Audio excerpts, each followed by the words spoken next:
Quest. Okay, so we've talked a lot about what magnetic fields do, and now we want to talk about what should probably logically have come first. Where do magnetic fields actually come from, and how do we determine what a magnetic field is? And basically, magnetic fields come from currents. So let's say we have maybe more specifically, magnetic fields come from moving charges, which if you have a lot of moving charges, that's a current, although a single moving charge would also be a current. But let's focus on, say, a wire carrying a current. And I drew it, not as a nice, simple, straight line wire. Say it has some shape to it. And we want to be able to determine the magnetic field due to this current at a particular point in space. And let's say we want to know the magnetic field at point P due to this wire. And so the answer came from two scientists, Biot and Savart. So it's called the Biot-Savart law. I'm not sure who they were really. This is the only thing I know that they did. But it's based on some experimental facts. Like they quickly learned the connection between that electric currents can affect magnets. That was kind of an accidental discovery where someone created a current in a magnet and saw a magnetic needle deflect. And so just by studying, setting up several experiments, they were able to put together all the relevant pieces and then write down the Biot-Savart law. So first off, let's look at this wire is, not exactly a simple shape like a straight line. So ultimately, we're going to have to break it up into pieces. So let's look at a little piece right here.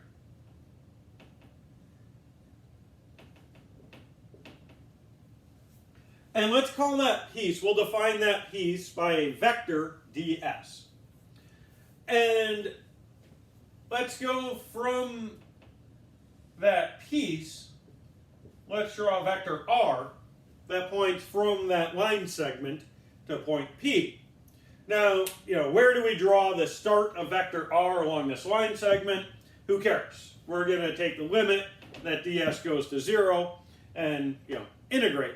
So it doesn't matter where we start, that line segment. So a couple experimental facts that we can determine. First off, the magnetic field due to this element ds, let's call that dB. And then it's proportional to the current. So if you double the current, you get twice the magnetic field. Seems reasonable. Experiments, bear that out. So that's one thing. Magnetic field proportional to the current. Say it's proportional to the line segment, the length of that line segment, even though ultimately we're going to take the limit that ds goes to 0.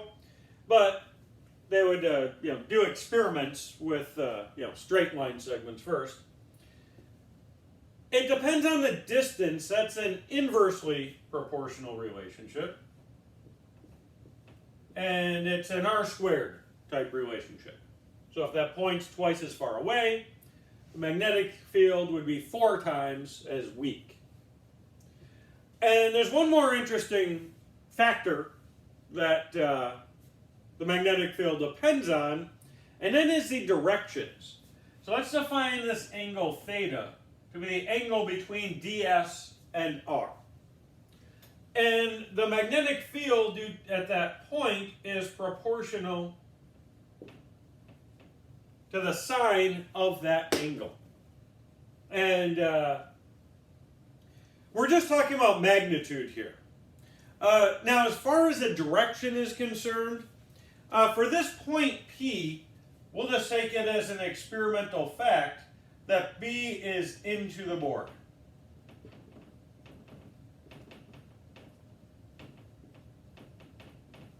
if we looked at a point out here, let's call that Q, the magnetic field at point Q would be out of the board.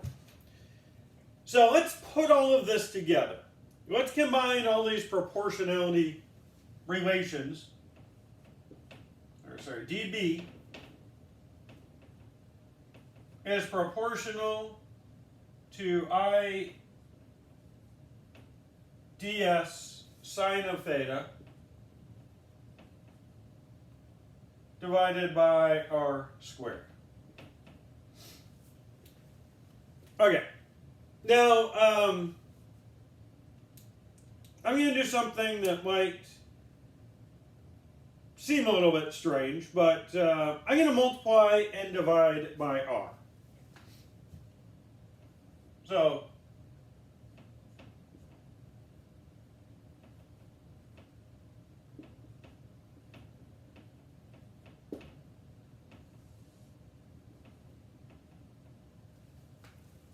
okay, and the reason why,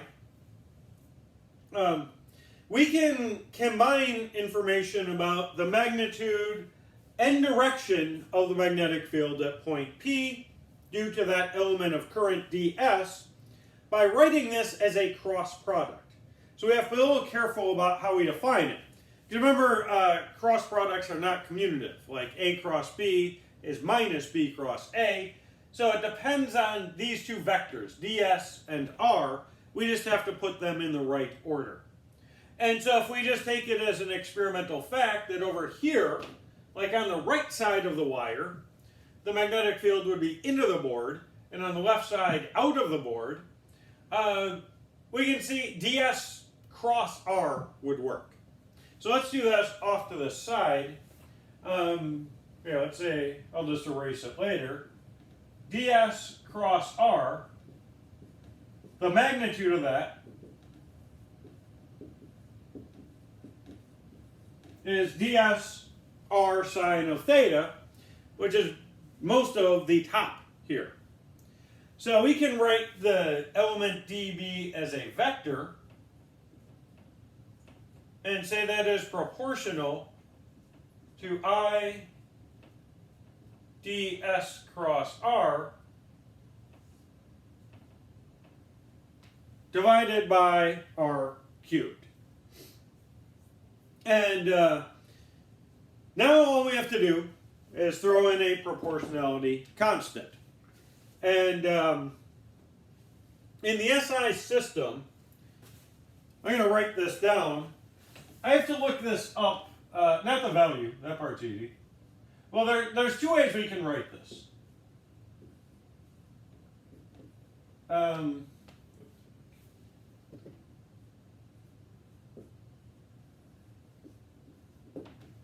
So around 1.26 times 10 to the minus 7.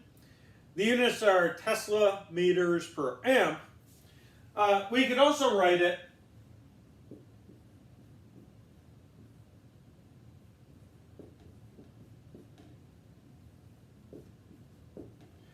this is exact, the one I wrote below it. 4 pi times 10 to the minus 6. I think I got these exponents mixed up.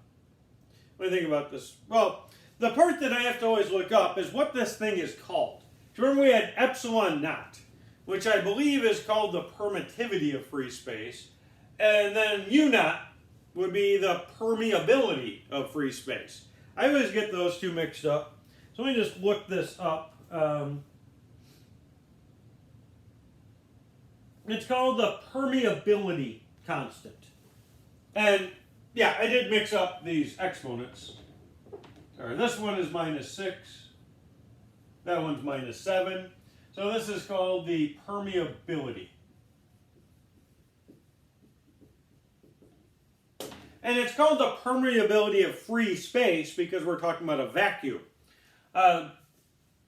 We can define mu for like the magnetic field inside a solid, for instance.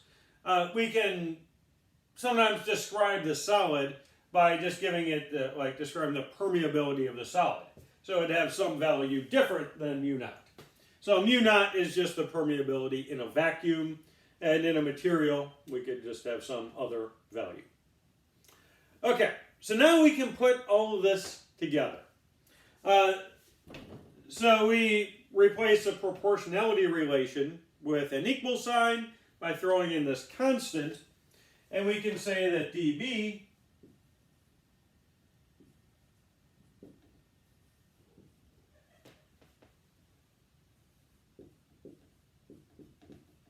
I forgot the current.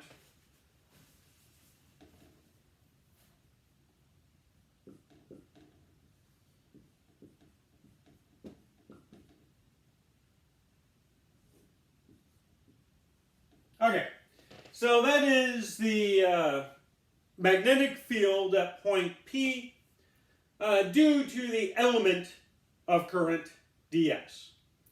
And that gives both the magnitude and direction.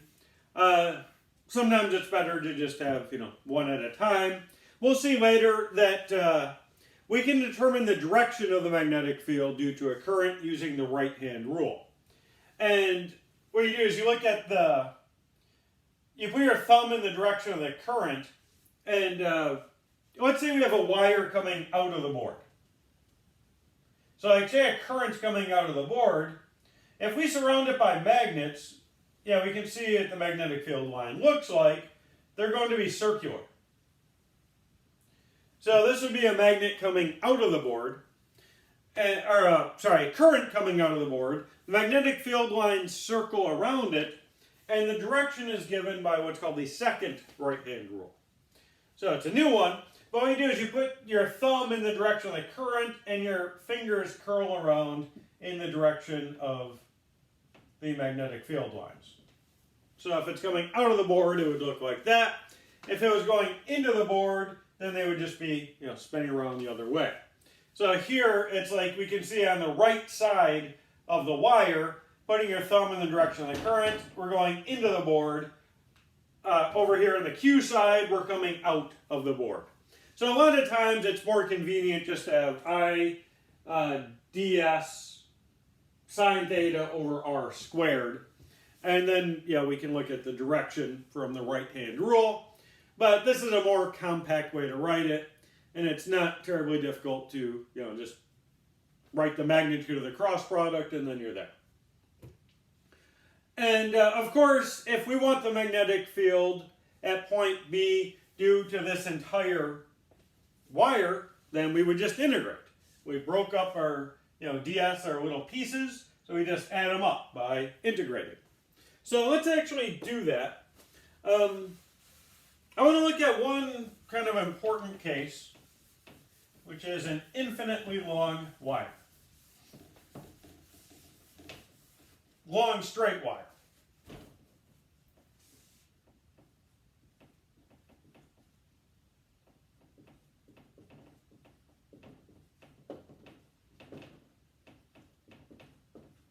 And when I say long wire, basically we mean it's infinitely long. And that actually makes our lives a little bit easier, treating it as infinite. We can also consider an infinite, or a finite wire. But let's start with an infinite wire. And let's say we want to know the magnetic field at a point P. Distance, I'm going to call this distance capital R. Now, I'm going to call it lowercase r because I want the final formula to be that. But we have to be a little careful because in this formula, this r is the distance from the element of current to point P. So we'll just have to be very careful about that. But the long straight wire, it has, that's something you can write down and say the magnetic field due to a long straight wire. So you're going to have our R in the formula. Maybe we can just avoid confusion this way. Okay. So let's say we have a current I in the wire moving to the right. And we should expect the magnetic field at point P to be coming out of the board. Because the magnetic field lines do this. They come out of the board, go around, go into the board underneath. And so at point P, we should expect the magnetic field to be coming out of the board. So what we're going to do is let's look at an element. Why don't we set this x equals 0 here? So let's let our element of current be dx. And then R, so R is a vector, it would look like that. And we can find so let's do ds cross R. So here, coming out of the board. And if we look at an element over here, I'm going to erase it afterwards, so I'll just draw it a little bit above. But if we have like a dx element here, we're just moving in a straight line, so I'm calling that x instead of s, but either way. Again, R would be in this, so we have dx here, and R would be here. The cross product still is going to be out of the board. So it's going to be out of the board either way. So let's go with, so yeah, no matter where you are, ds cross R out of the board. So let's just write down the Savart law for the magnitude.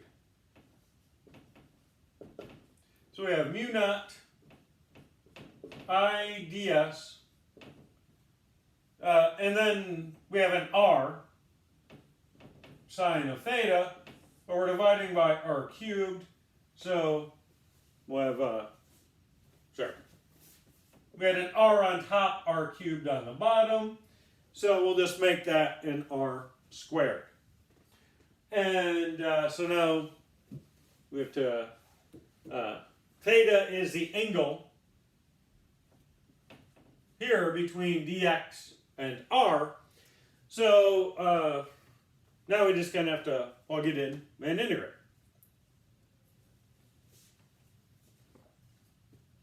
All right, so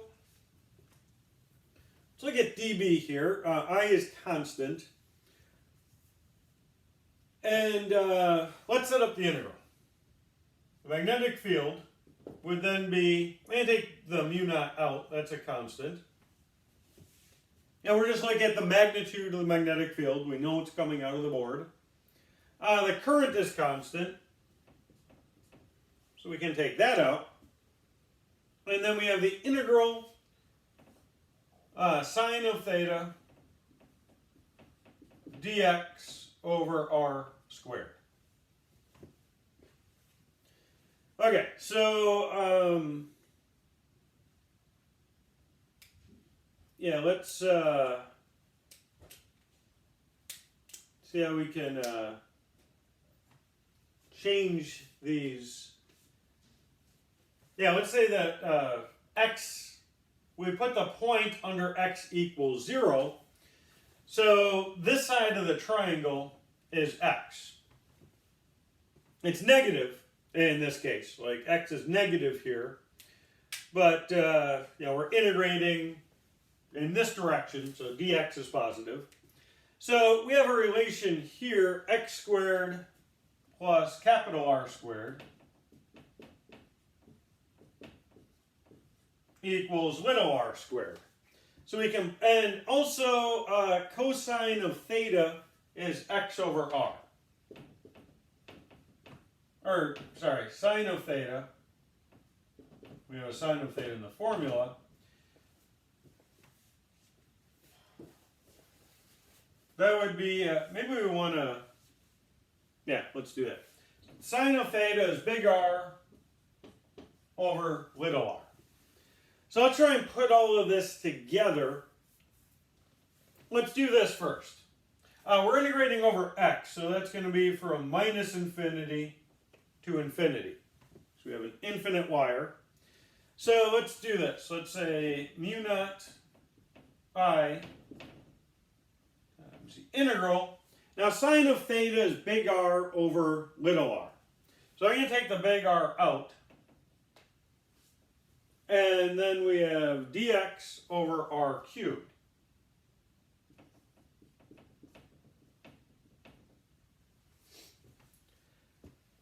And then we can say r cubed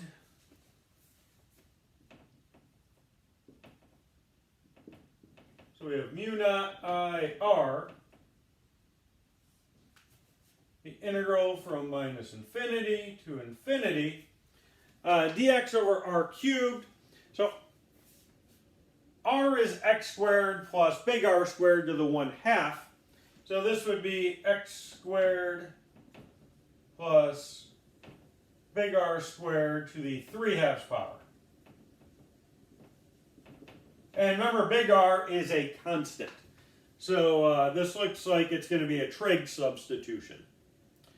Okay, so we've set up our integral. Now all we have to do is integrate it.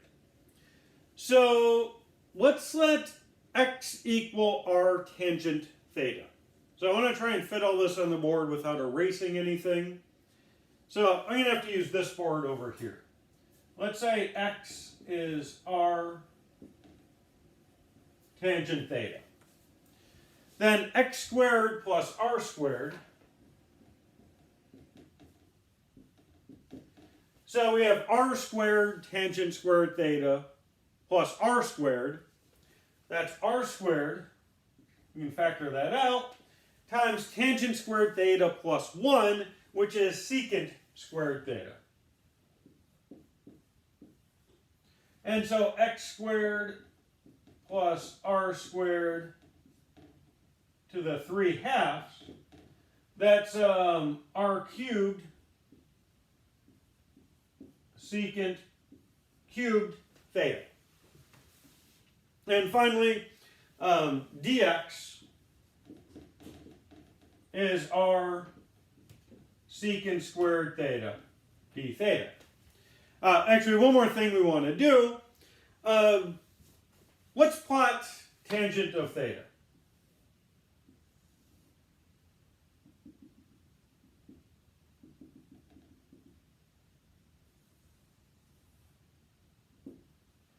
So if this is, we have asymptotes at minus pi over 2 and pi over 2.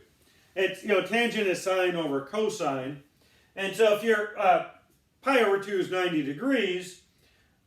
So if you, as you're approaching 90 degrees, just going, clockwise in quadrant 1, sine is both sine and cosine are positive. So tangent's positive. But we're dividing by cosine, and cosine of 90 is 0. So as we get closer and closer to 90 degrees, tangent blows up. And similarly, when we go to minus 90 degrees, except tangent is negative in that quadrant.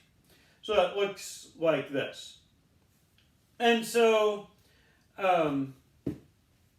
if we make this change of variables, like here, if x equals minus infinity, that means theta is minus pi over 2. So let's make our change of variables. So we have mu naught I r times the integral. Now that we're integrating over theta, I'm going to move this down a little bit.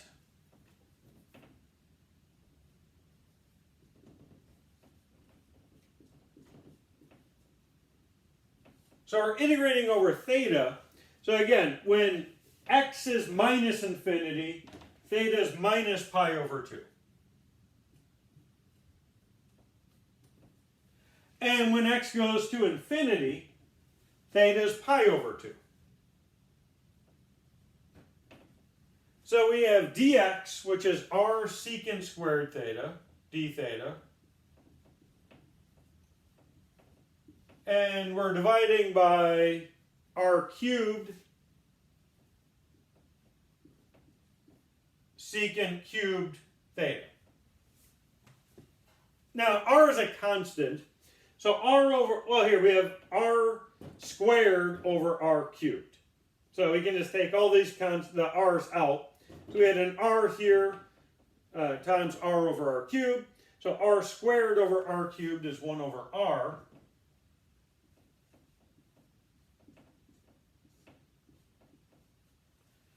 And then secant squared over secant cubed is 1 over secant of theta or cosine of theta.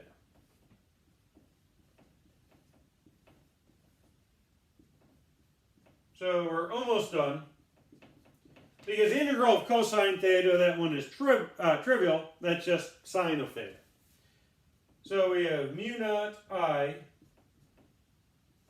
over r times sine of theta evaluated at minus pi over 2 and pi over 2.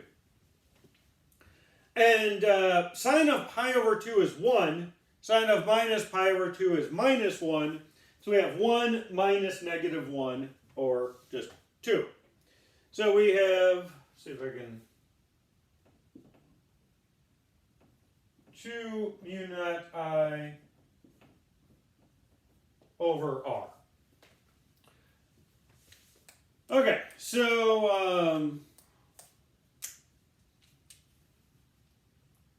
let's see, is this?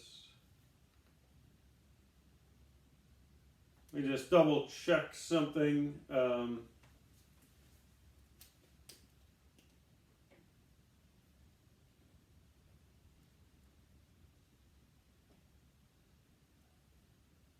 And off by a factor of 4 pi somewhere.